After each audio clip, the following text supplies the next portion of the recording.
ओम गण गणपते नमो नमः। भक्तों, आप सभी का स्वागत है आपके अपने चैनल पर संदीप भक्ति ज्ञान गंगा में। भक्तों, आज की इस वीडियो में हम जानने वाले हैं ऋषि पंचमी की व्रत कथा या कहानी।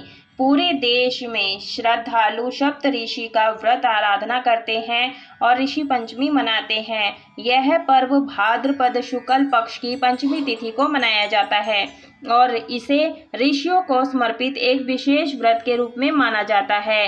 इस दिन सप्त ऋषियों कश्यप, अत्रि, भारद्वाज, वशिष्ठ, गौतम, जगद, अग्नि और विश्वामित्र की पूजा की जाती है। ये 7 ऋषि ब्रह्मा, विष्णु और महेश के अंश माने जाते हैं। ये ही वेदों और धर्मशास्त्रों के रचयिता माने जाते हैं। माना जाता है कि इस व्रत को करने से सभी प्रकार के पापों से मुक्ति मिलती है और जीवन में सुख शांति आती है। धार्मिक मान्यताओं के अनुसार महिलाओं की माहवारी के दौरान अनजाने में हुई धार्मिक गलतियों और उससे मिलने वाले दोषों से रक्षा करने के लिए यह व्रत महत्वपूर्ण माना जाता है। इस पावन दिन व्रत कथा सुननी या पढ़नी चाहिए। तो देखिए, ऋषि पंचमी की व्रत कथा पार्ट 2 है। इस कथा को जरूर से सुनिए हुंकारा भरते हुए। तो चलिए देखिए, हम यहाँ पर चौकी पर जो है पूजन कर लेते हैं। यहीं पर बैठ करके कथा सुननी होती है। कथा सुनने के लिए आपने एक लोटा जो है इस जल से जो हमने भोग के लिए रखा था, इसी से आप कथा सुन सकते हैं। और अपने सीधे हाथ में एक फूल ले लीजिएगा और ये समा के चावल थोड़े से ले लीजिएगा। इसके बाद में हमें कथा कहानी सुननी होती है। तो चलिए देरी ना करते हुए कथा को शुरू करते हैं। सतयुग में विदर्भ नगरी में शयनजीत नामक राजा हुए थे। वह ऋषियों के समान थे। उन्हीं के राज में एक कृषक सुमित्रा था। उसकी पत्नी जयश्री अत्यंत पतिव्रता थी और एक समय वर्षा ऋतु में जब उसकी पत्नी खेती के कामों में लगी हुई थी वह रजस्वला हो गई। उसको रजस्वला होने का पता लग गया, फिर भी वह घर के कामों में लगी रही। कुछ समय बाद वह दोनों स्त्री पुरुष अपनी अपनी आयु भोग कर मृत्यु को प्राप्त हुए। जयश्री तो कुतिया बनी और सुमित्र को रजस्वला स्त्री के संपर्क में आने के कारण बैल की योनि मिली, क्योंकि ऋतु दोष के अतिरिक्त इन दोनों का कोई अपराध नहीं था। इसी कारण इन दोनों को अपने पूर्व जन्म का समस्त विवरण याद रहा। वे दोनों कुतिया और बैल के रूप में उसी नगर में अपने बेटे सुचित्र के यहाँ रहने लगे। धर्मात्मा सुचित्र अपने अतिथियों का पूर्ण सत्कार करता था। अपने पिता के श्राद्ध के दिन उसने अपने घर ब्राह्मणों को भोजन कराने के लिए नाना प्रकार के भोजन बनवाए। जब उसकी स्त्री किसी काम के लिए रसोई से बाहर गई हुई थी तो एक सर्प ने रसोई की खीर के बर्तन में विष वमन कर दिया।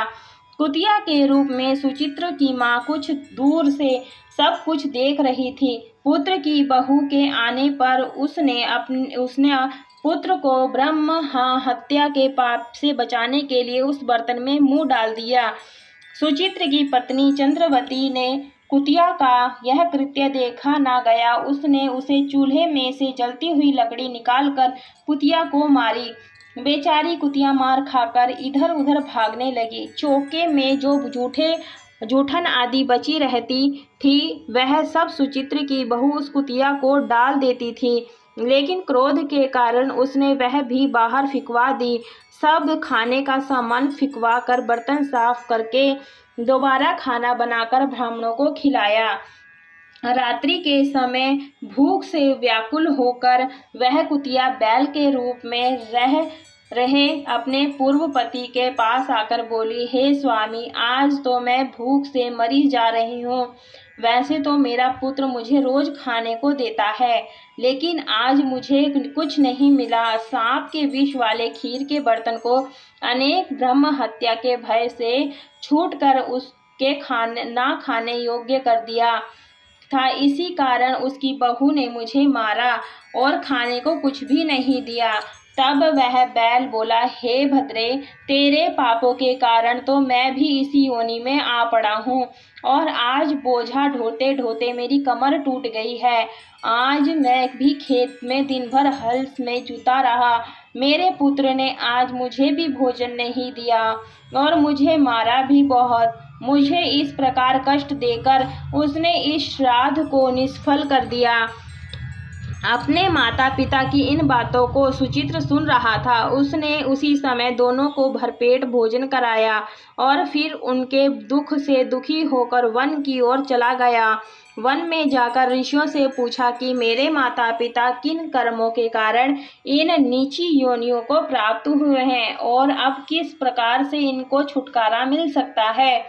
तब सर्वोत्तमा ऋषि बोले, तुम इनकी मुक्ति के लिए पत्नी सहित ऋषि पंचमी का व्रत धारण करो तथा उसका फल अपने माता पिता को दे दो। भाद्रपद महीने की शुक्ल पंचमी को मुख शुद्ध करके मध्याह्न में नदी के पवित्र जल में स्नान करना और नए रेशमी कपड़े पहनकर अरुंधति सहित सप्त ऋषियों का पूजन करना। इतना सुनकर सुचित्र अपने घर लौट आया और अपनी पत्नी सहित विधि विधान से व्रत पूजन किया। उनके पुण्य से माता पिता दोनों पशु योनियों से छूट गए। इसलिए जो महिला श्रद्धा पूर्वक ऋषि पंचमी का व्रत करती है वह समस्त संसारिक सुखों को भोगकर बैकुंठ हो जाती है। बोलिए सप्तऋषियों की जय, माता अरुंधति की जय, बोलिए गणेश भगवान की जय।